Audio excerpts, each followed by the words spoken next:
बिस्मिल्लाहिर्रहमानिर्रहीम अस्सलामु अलैकुम वरहमतुल्लाहि वबरकातुहू। Welcome to online classes Iqra Huffaz boys secondary school. अज़ीज़ तलबा, आज हम अपना नया चैप्टर नया यूनिट स्टार्ट कर रहे हैं, यूनिट नंबर 7।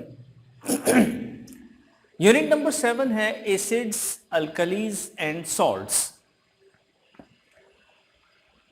एसिड्स क्या होते हैं, अल्कलीज क्या होते हैं और इसके साथ साथ सॉल्ट्स किस तरह से प्रिपेयर किए जाते हैं।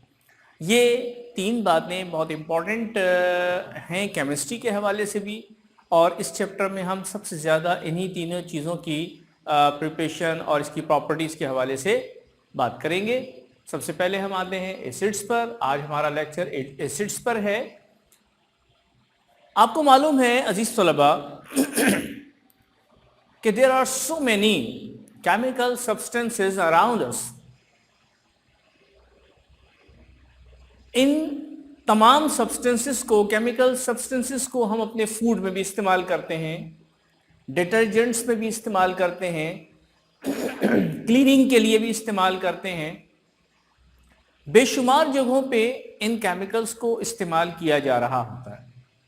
अगर हम ये बात कहें कि हमारी ज़िंदगी केमिकल्स के साथ अटैच है तो शायद गलत नहीं होगा, इसलिए कि हमारी बॉडी के अंदर भी कुछ केमिकल रिएक्शंस ही होते हैं जो हमारे डाइजेस्टिव सिस्टम को और दीगर सिस्टम्स को जो है वो रन कर रहे होते हैं, या यूँ समझ लीजिए कि रन करने की वजह बनते हैं।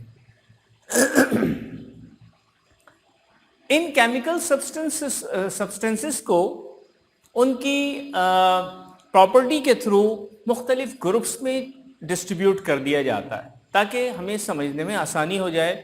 चुनाचे एक ग्रुप हमारे पास ऐसा भी है जो एसिड्स और बेसिस का या एसिड्स और अल्कलीज का कहलाता है।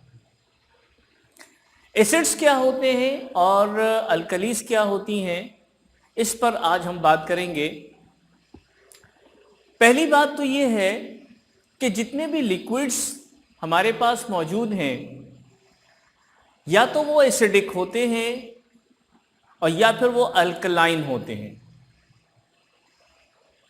यानी यूं समझ लीजिए कि अगर उनकी पीएच वैल्यू लेस देन 7 होती चली जाए तो वो एसिडिक प्रॉपर्टी में चलते चले जाते हैं, और अगर उनकी पीएच वैल्यू मोर देन 7 पे मूव करना शुरू कर दे, यानी उनकी पीएच वैल्यू 7 से ग्रेटर होना शुरू हो जाए, तो वो अल्कलाइन प्रॉपर्टी रखते हैं। तो हमने भी यहाँ पर लिक्विड्स को दो हिस्सों में डिवाइड किया, एक एसिड्स बना दिए और एक अल्कली। ऐसे एसिड्स वो होते हैं जिनकी पीएच वैल्यू लेस देन 7 होती है, और अल्कली वो होते हैं जिनकी पीएच वैल्यू मोर देन 7 होती है। पानी जो प्योर वाटर हम पीते हैं उसकी पीएच वैल्यू एग्जैक्टली 7 होती है, चुनाचे वो बिल्कुल न्यूट्रल होता है।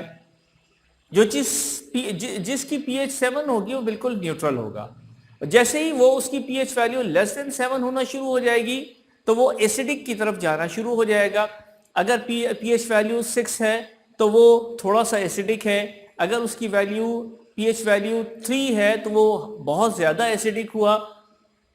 इसी तरीके से अगर उसकी पीएच वैल्यू 7 से ग्रेटर हो जाती है, 8 हो जाती है, तो वो बेसिस यानी अल्कलाइन कैटेगरी की तरफ चला जाता है। ठीक है, इसी तरीके से वो इसी तरह स्ट्रॉन्ग से स्ट्रॉन्गर होता चला जाता है। और यही बात है कि 7 से लेस 6 पे जो एसिडिक प्रॉपर्टी है वो कम स्ट्रॉन्ग होगी, लेकिन अगर 2 और 3 और 2 और 1 तक चला जाता है तो वो बहुत ज़्यादा स्ट्रॉन्ग एसिड बन जाता है। हमारी ज़िंदगी में बहुत सारे ऐसे एसिड्स जिनको हम फूड के तौर पे इस्तेमाल करते हैं वो शामिल हैं। आप अपनी बुक का पेज नंबर 50, जिस पर एक टेबल यहाँ पर दिया हुआ है, आप इसको ओपन कीजिए। यहाँ पे 2 कॉलम्स हैं। एक तो आपके सामने यहाँ पर लिखा हुआ है नेचुरल एसिड, और दूसरे कॉलम में लिखा हुआ है फाउंड इन।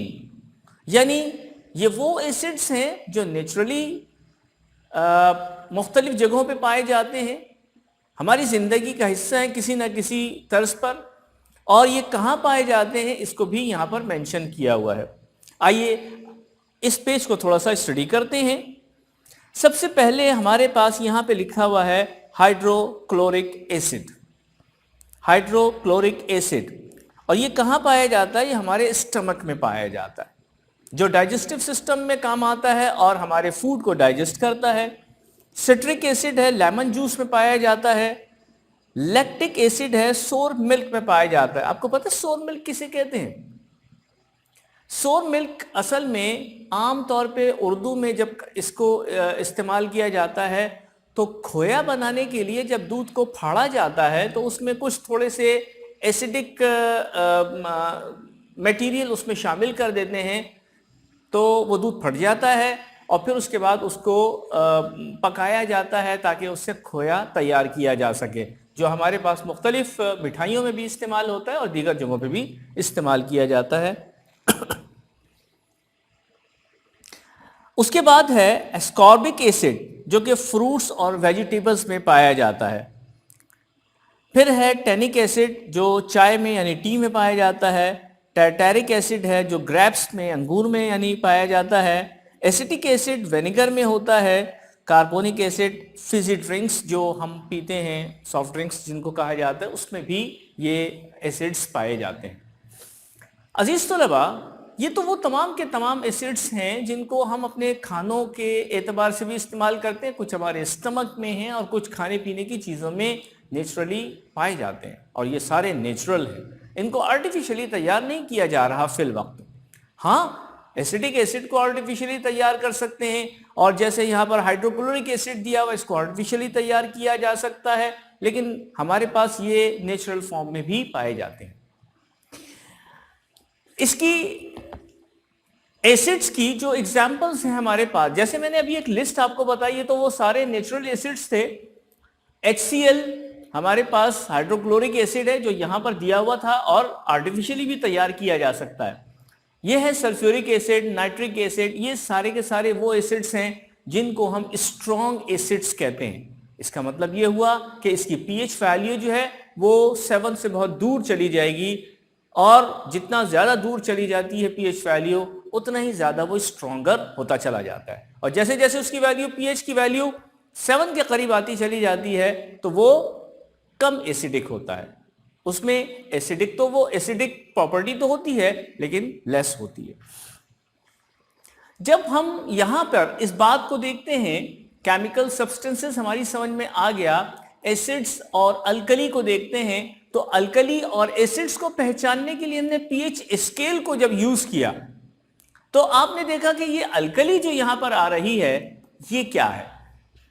थोड़ी सी बात हम अल्कली पर करते हैं, हालांकि इसका जो टॉपिक आना है वो थोड़ी देर के यानी अगले लेक्चर्स में कहीं आएगा, लेकिन एक बात हम आपको यहां बताते चले कि जब ये अल्कली को स्टडी किया जाता है तो बेसिकली अल्कली और बेस दोनों को एक जैसी टर्म में इस्तेमाल करते हैं। अल्कली बेस होता है, अल्कली दरअसल बेस होता है। ये बेस क्या चीज होती है? The base is opposite to the acid. Acid का ऑपोजिट होता है बेस, और ये जो अल्कली है ये भी एक बेस होती है। तो फिर बेस को अल्कली क्यों कहते हैं? जरा सा एक फर्क है। देखिए, अल्कली असल में बेस है, बल्कि मैं यहां से सेकंड पॉइंट से अगर आपको पहले देखूं, all alkalis are base, all alkalis are bases, all bases are not alkalis. इसका मतलब यह हुआ कि तमाम की तमाम अल्कलीज को हम बेस तो कह सकते हैं, लेकिन तमाम के तमाम बेस अल्कलीज नहीं होते। जैसे मिसाल के तौर पे पाकिस्तानी एशियन है, लेकिन यह जरूरी नहीं कि एशियन पाकिस्तानी ही हो। जो एशियन है वो इंडियन भी हो सकता है, वो बांग्लादेशी भी हो सकता है।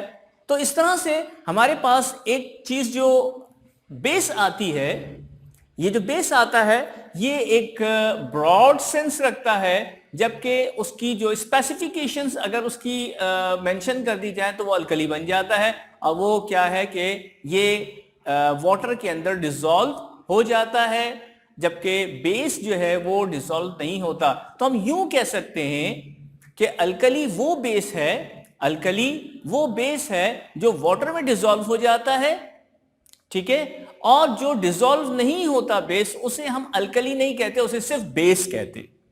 तो यहां तक तो बात, इतनी बात समझ लेना आज के लिए काफी है। फिर हम जब अल्कली पर जाएंगे तो मजीद इस पर बात करेंगे। इसकी कुछ फिजिकल प्रॉपर्टीज हैं, एसिड्स की कुछ फिजिकल प्रॉपर्टीज हैं। पहली प्रॉपर्टी तो यह है कि ये सोर टेस्ट होता है, इसका बहुत खट्टा और बहुत बदजायका सा टेस्ट होता है। और इसको हम अटैच करते हैं इसके फोर्थ पॉइंट से, सोर टेस्ट को। उसमें लिखा है कि प्रोड्यूसेस, यानी एसिड जो है वो हाइड्रोजन आयंस प्रोड्यूस करते हैं सोल्यूशन में। इसका मतलब यह हुआ कि जब ये हाइड्रोजन आयन इसमें प्रोड्यूस करते हैं, जैसे जैसे हाइड्रोजन आयन ज्यादा प्रोड्यूस होते चले जाएंगे, पीएच वैल्यू 7 से करीब होती, 7 से दूर होती चली जाएगी। जितने ज्यादा हाइड्रोजन आयन इसमें पैदा होंगे, पीएच वैल्यू 7 से दूर होती चली जाएगी और इसकी एसिडिटी बढ़ती चली जाएगी। जब एसिडिटी बढ़ती चली जाएगी तो उसका टेस्ट भी, सोर टेस्ट भी बढ़ता चला जाएगा। यानी इसका मतलब यह हुआ कि जब इसके अंदर हाइड्रोजन आयन ज्यादा होंगे तो सोर का जो टेस्ट है वो भी ज्यादा होता चला जाएगा, यानी मोर सोर टेस्ट हो जाएगा। और अगर उसकी पीएच वैल्यू कम होती चली जाएगी एसिडिक फॉर्म में, यानी वो 7 से करीब होती चली जाएगी, तो मैं इसको कह रहा हूं कि कम होती चली जाएगी, यानी वो यूं समझ लीजिए कि अगर उसकी वैल्यू, पीएच वैल्यू जो है वो 7 से करीब होती चली जाएगी, तो फिर उस सूरत में हमारे पास वो सोर टेस्ट कम से कम होता चला जाएगा और उसकी, इसका मतलब यह है कि उसमें हाइड्रोजन आयन भी कम प्रोड्यूस हो रहे हैं। इसकी एग्जांपल बिल्कुल ऐसे ही है, विनेगर आप ले लें और लीमू ले लें। लीमू में जो हाइड्रोजन आयंस हैं वो कम होते हैं, लेकिन विनेगर में निस्बतन ज्यादा होते हैं। यही वजह है कि उसका टेस्ट जो है विनेगर का वो बहुत ज्यादा सोर महसूस होता है, rather than you are using the lemon juice. फिर उसके बाद इसकी दूसरी प्रॉपर्टी यह है कि ये ब्लू लिटमस पेपर को रेड कर देता है। लिटमस पेपर एक ऐसा टेस्टिंग पेपर होता है जिसके जरिए से हमें एसिडिटी या बेसिसिटी का पता चलता है। तो ये ब्लू लिटमस पेपर को रेड कर देता है, वाटर में सोलुबल होता है, वाटर में सोलुबल होता है। अच्छा, मैंने जो यहां पर वाटर में सोलुबल की बात बताई थी, ये एसिड की बात नहीं थी, ये अल्कली और बेस के हवाले से बात थी, लेकिन एसिड जो है ये भी वाटर के अंदर सोलुबल होता है। फिर उसके बाद इसका जो पीएच पेपर है वो भी रेड कर देता है। ये इसमें अगर आप पीएच पेपर जो है वो उसमें डिप करेंगे तो वो रेड हो जाएगा। इलेक्ट्रिसिटी इलेक्ट्रिसिटी भी ये प्रोड्यूस कर देता है। आमतौर पे जो सेल्स इस्तेमाल किए जाते हैं, बैटरी सेल्स, आप बल्कि आप जो बड़ी बैटरी आप इस्तेमाल करते हैं उसमें भी एसिड्स इस्तेमाल होते हैं और उस एसिड की वजह से वो इलेक्ट्रिसिटी उसमें प्रोड्यूस होती है। Strong acids are corrosive for cloth and skin. अगर किसी कपड़े या स्किन के ऊपर ये पड़ जाए कोई स्ट्रॉन्ग एसिड तो वो उसको जला देता है, ये उसकी एक प्रॉपर्टी है। इसलिए जब भी हम एसिड्स पर काम करते हैं या एसिड्स को यूज कर रहे होते हैं तो ग्लव्स, रबर के ग्लव्स इस्तेमाल करते हैं और अपने स्किन को, अपने कपड़ों को बचाने के लिए लैब कोट इस्तेमाल करते हैं। This is a very must thing to do, to use. मुझे उम्मीद है कि ये लेक्चर, जो आज का इंट्रोडक्टरी लेक्चर था, हम एसिड्स के बारे में बात कर रहे थे, अभी एसिड का चैप्टर जो है, एसिड का टॉपिक जो है वो कंटिन्यू है। इंशाल्लाह फिर इसको कंटिन्यू करेंगे अगले लेक्चर में। इजाज़त दीजिए।